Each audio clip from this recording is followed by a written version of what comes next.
Hello and welcome to the Brutal Iron Gym podcast, where our goal is to cut through the BS and deliver the brutal truth about topics related to health and happiness. So today's topic is another kind of personal trainer education, and it's in regards to building client confidence. And we're also going to have to talk about how to balance clients that are overly confident. So this was another requested topic, so love, awesome to have feedback from people and get these topics suggested. So thank you. And if anybody else wants to throw some out there, our email is brutalirongym@gmail.com. So we're always happy to address things that we know at least one person wants to hear. So if we're looking at client confidence, the question in general that this trainer brought up was how to get clients to kind of believe in themselves a little more, push a little harder in their workouts, kind of get more out of themselves. And that's going to be our focus of the podcast. So we've talked previously about how there's kind of three areas of progression, and they're generally physical progression. So somebody just gets physically stronger, better muscles, better cardiovascular health. There's just a physiological change that improves. There's also technical skill. So they just get technically better at things and exercises, and that's going to help them just perform better, even technically better at concepts. So if they can understand the concepts of, like, say, drop sets or rest pauses better, they're going to perform better and get better results. And then there's the mental aspect, and that's what we're going to talk about a little bit today, where if somebody's kind of very fearful of heavy weights, they're kind of like kind of shying away from pushing themselves, that's really going to hinder progress. So how do we kind of help push them over that plateau, over that hurdle? So we're going to run through a couple ideas that I think are helpful. This is not like an exhaustive list, but maybe just some things to get people started with, and you can kind of build and develop it from there. So one of the first things that I think is most important and most helpful is to actually teach your clients what's going on. So instead of just telling them to do an exercise, tell them why they're doing the exercise. So tell them how it's going to change their body for the better, and then how it relates to whatever their overall goal is. So if I have a lady who comes in and she just wants to kind of get in better shape, just feel better, have better energy throughout the day, and like say for example she has some young children, you can say, hey, we're going to do this exercise. This is something that will help you just get more, you can be up and down, more active with your kids and not feel so worn out. And that one statement helps them understand, oh, okay, I do need to try a little hard at this because that is what I want. I want to be able to play with my kids. I want to be able to interact with my kids and not be tired all the time. So that's something. So just kind of finding a way in which you can kind of teach them, relate what you're doing in the gym to how it's going to help them outside of the gym. And you can think of it as individually teaching the benefits of the exercise. So explaining what muscles are involved, why those muscles are important to target. So you can do it just kind of narrow scoped with just the exercise. But then, like we said, you can also look at the broader scope and try to relate it to things outside of the gym. But the more clients understand why they're doing what they're doing, they're going to have just a natural, more instinctual type desire to do better at it. So we're all kind of the same way. We're all normal human. Well, I'm not normal. We're all human beings. And if we think what we're doing has merit and worth, we're going to do it better. If we think it's pointless, we're not going to do it very well. So I remember when I was younger, I had a job with a construction style company, and some days whenever there was not fun work to do, we'd have to go and pull weeds. I hated pulling weeds because the damn things were just going to grow back next week. So it felt like a complete waste of my life. Whereas I loved the bigger projects, especially things where, if we were putting in a parking lot or the foundation of a building, you knew that had more permanence to it. That was something that was going to last a long time. And that made you more excited to do it. So that's what we're looking for. So in their training, teach them why what they're doing is beneficial, and you're going to probably get a better effort from them towards that. And maybe they're more likely to get over a fear of a heavier weight if they know it has importance to do so. Okay?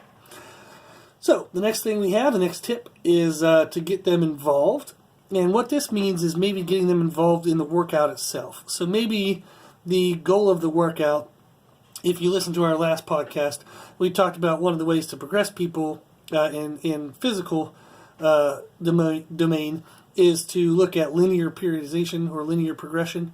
So if we want them to get stronger, every time they come into the gym, they have to do something a little bit better. So maybe this time they get to use a little bit heavier weights. Maybe they do a couple extra reps. Maybe they do a little extra sets, shorter rest periods if they're working on muscular endurance or cardiovascular endurance. But there has to be something from workout to workout that is improved upon.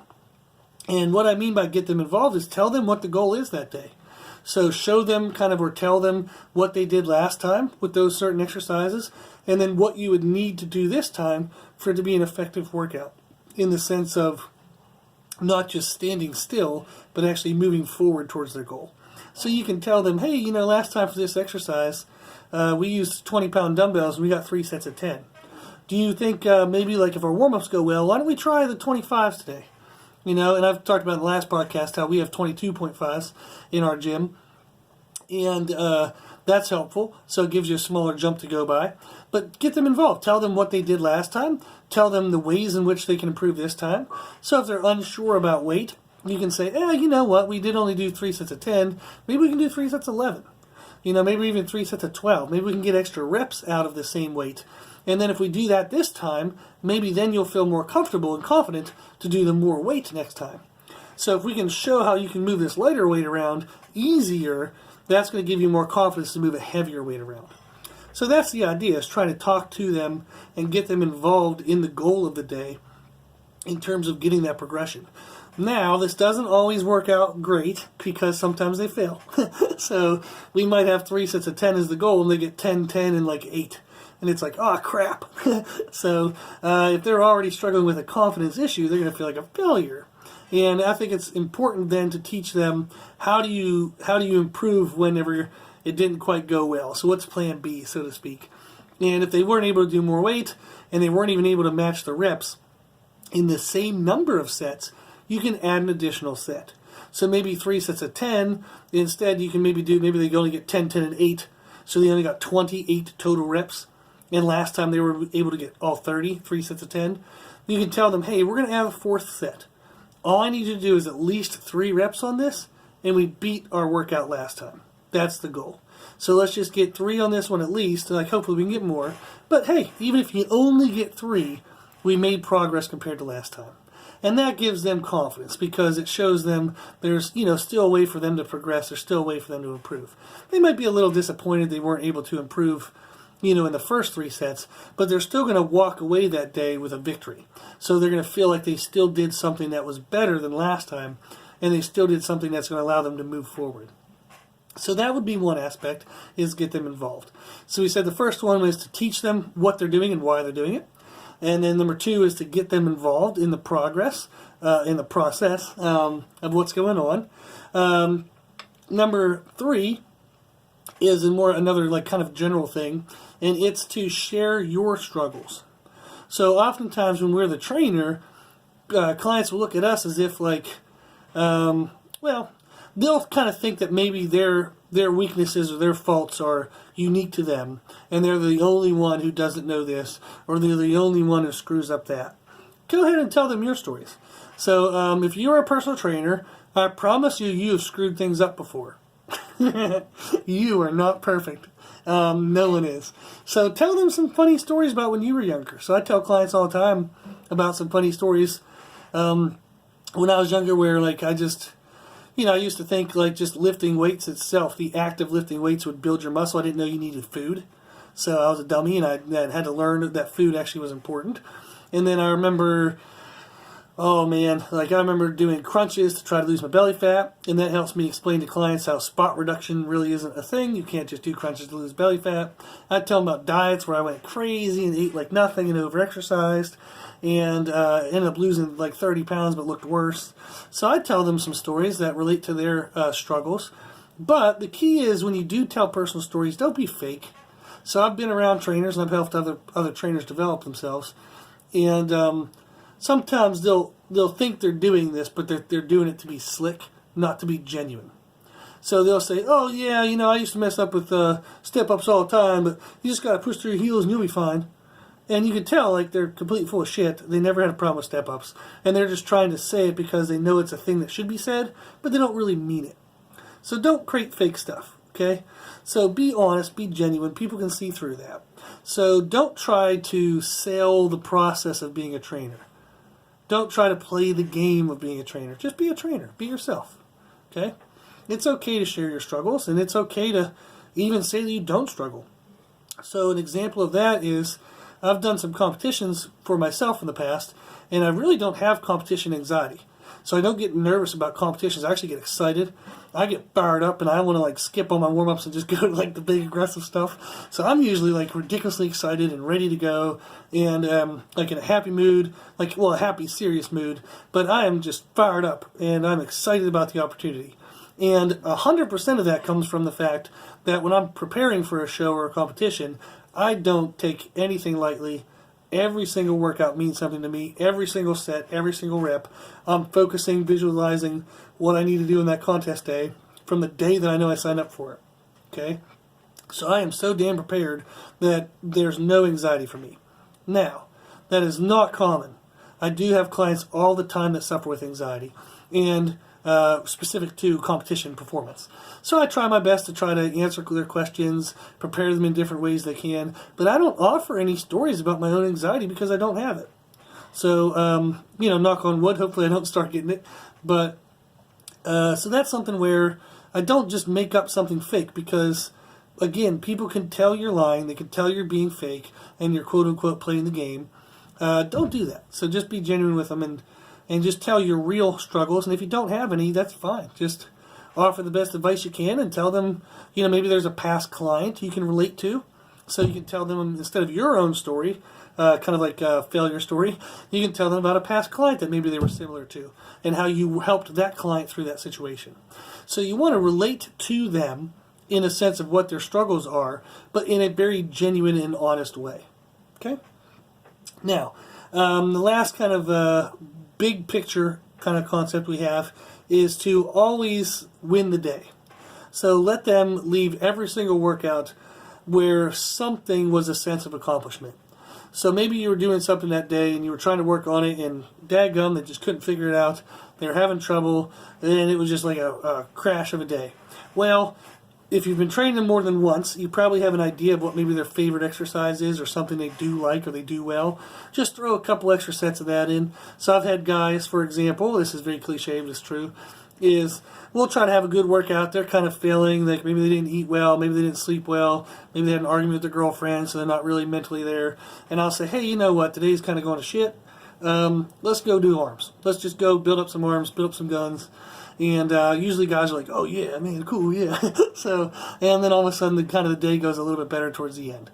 So just try to do something by the end of the session that makes them feel like they made progress and they got better. So like we said, that can be getting them involved in the process of progressions and helping them see if they've gotten more weight, more reps, or more sets.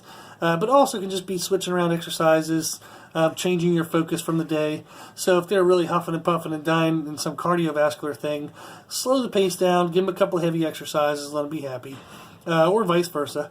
If you have a cardio queen kind of client and you're trying to get them to lift heavy so they can build strength, but they're just kind of struggling that day, well, give them a little bit of a circuit at the end. Maybe give them something fun that they can crush with a victory and leave the day feeling better.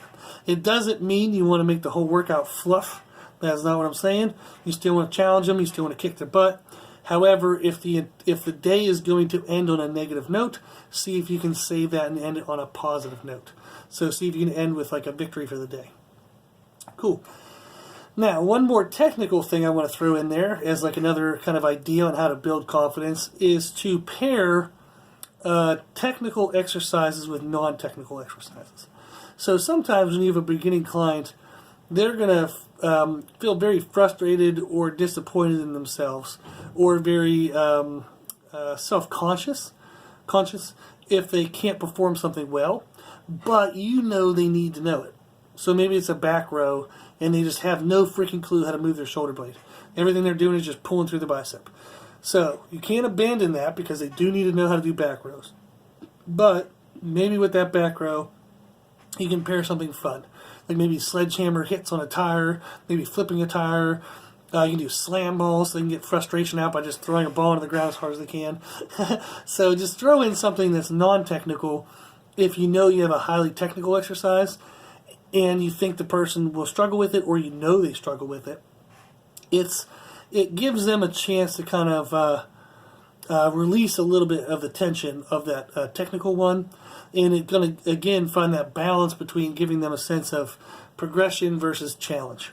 So you want your clients to feel challenged in their workouts, so that way not only are they actually getting better, but they can feel and believe that, oh man, this is challenging me, I am going to get better from this kind of stuff.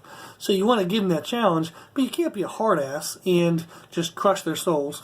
So you have to give them a little bit of victories, you have to give them a little bit of something that they're comfortable with and confident with. So that's going to help, okay? So those are some big kind of 5 ideas you can start with as trainers to help build confidence. Is number 1 is to teach them what you're doing and why.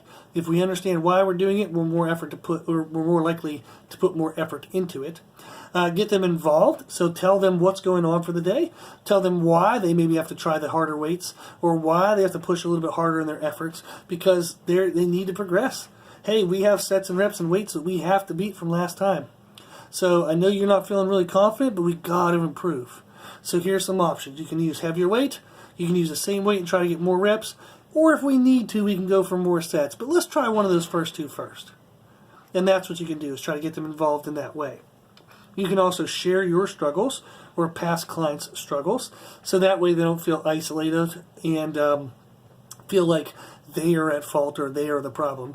So try to get a connection with them in that realm, and that'll try to build more confidence for them in the sense that, okay, I'm struggling with this, but so did they, and they overcame it, so I can probably overcome it too. And then we have win the day. Make sure you end every workout with some kind of victory. And then pairing technical things with non-technical things. So that helps. Now, what about those clients that think they are like the shit, that they are awesome, and they are great, and they do everything well, but you're like, wow, you actually really suck, and I don't know how to tell you. So I have had those clients.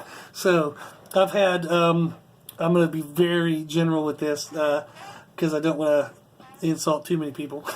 But I had somebody come into the gym before, and we were doing leg press, and they were doing an okay weight on the leg press, and I was trying to get them to push themselves, and they were saying, well, hey, this is 200 and some pounds, or this is 300 and some pounds, that's already pretty good, that's probably as strong as I need to be. And I remember looking at them in my head, and I'm like, I have 50 and 60-year-old ladies that can leg press more than this. What the hell are you talking about? And it's trying to be a balance between not saying what you first thought, because that's definitely a good idea, not a good idea. So it's saying wow, this is still really pathetic. How are you impressed by this? And that's not good. But getting them to understand that in where they are relative to others. So for example, for this one client, remember we were on the leg press, and it was a younger athlete. And I asked him, I said, he got done with an effort, and it was a pretty piss poor effort. And I said, do you think this is enough? And you could tell that that's a pretty stabby question.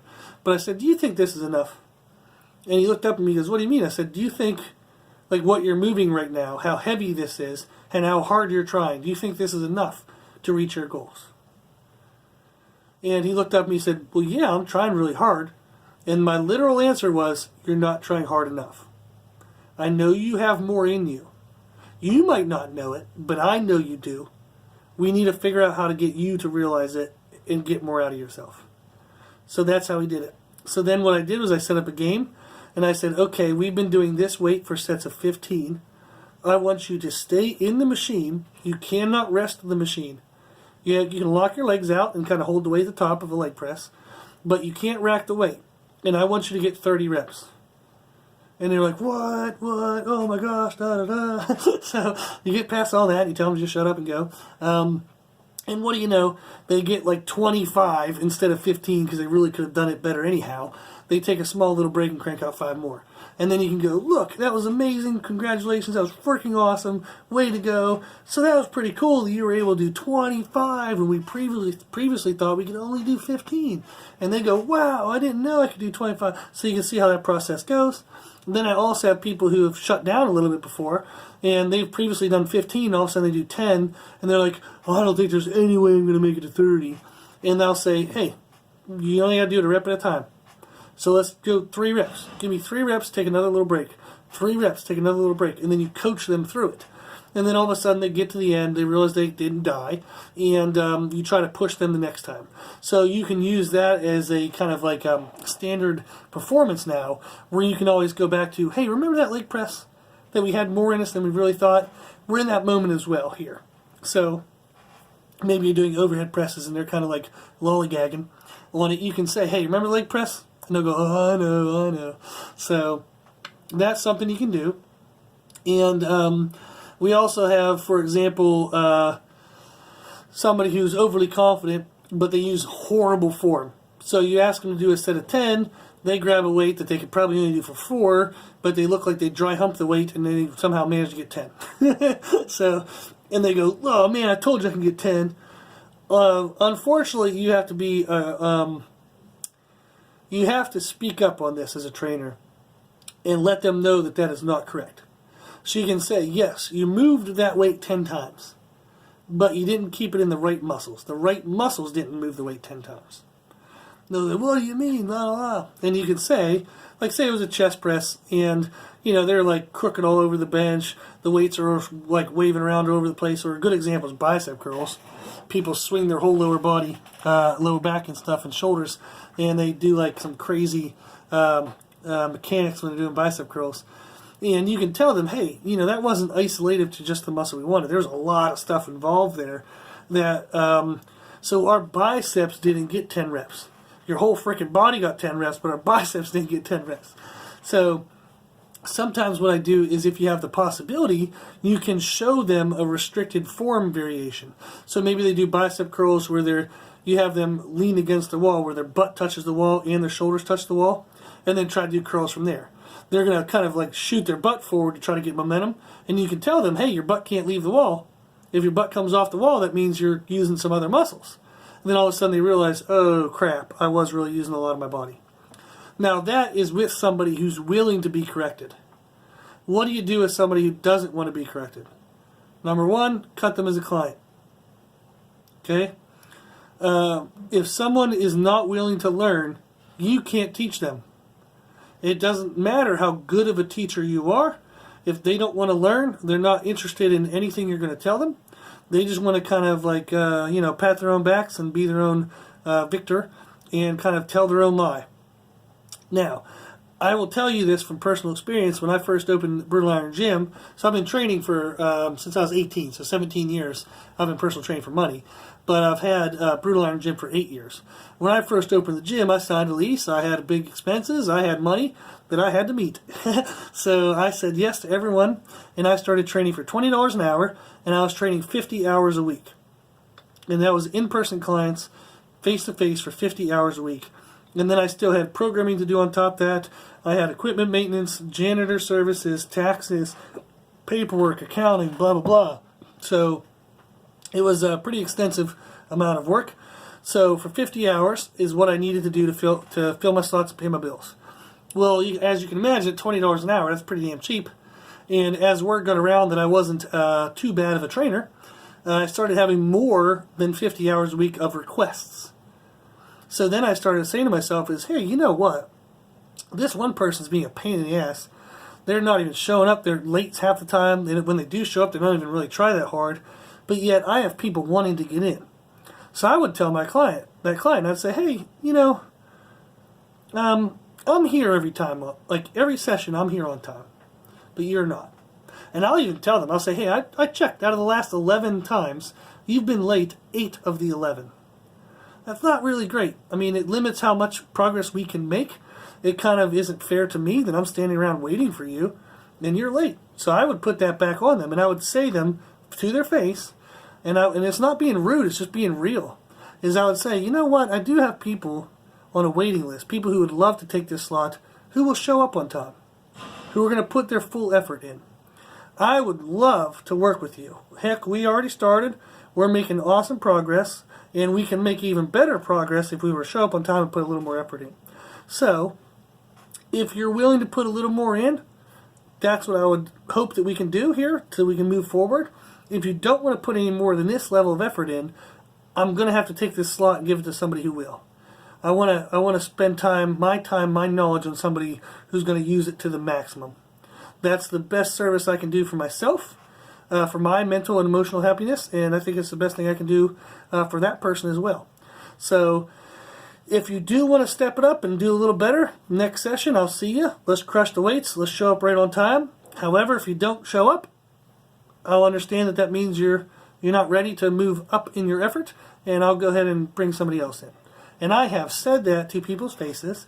I have had people not come back, and I don't regret it in any way whatsoever. I do hope those people are well, and I've seen them and followed up with them every now and then. But you can't save someone who doesn't want to be saved. You can't help somebody who doesn't want to be helped. You can't teach somebody who doesn't want to be taught or taught. So, sorry to my English teacher in high school. But that's the truth of it, okay? You're not a savior. You can't save anybody. You're here to give them information, give them a foot in the ass when they need it from time to time, but you can't drag them along all the time. So if somebody's arrogant, and that's why they're overly confident, then you're probably better off without them, okay? So, another idea we have, I'm going to kind of cut this quick for you guys, is if they have bad form and you're having a hard time getting them to understand that needs to be changed, you can change from rep goals to timed sets. So instead of telling them to do a set of 10, you can just say, hey, we're going to do some reps for 20 seconds. I don't care how many you do, I just want you to do the best you can. And if they start hammering away 1,000 reps in 20 seconds and they think it's a victory if they can do more, then give them a tempo control. Say, hey, I want you to lower the weight for 3 seconds and try to press the weight for 3 seconds. So you're going to do a 6-second rep. And I want to see how many we can do in about 30 seconds. And that's a better control because it gives them controlled pacing, it gives them a time frame, but again, the game isn't how many reps, it's just follow those parameters. And that'll help clean up their form. Okay? So, one last thing we'll give you is the idea of pairing favorites with non-favorites.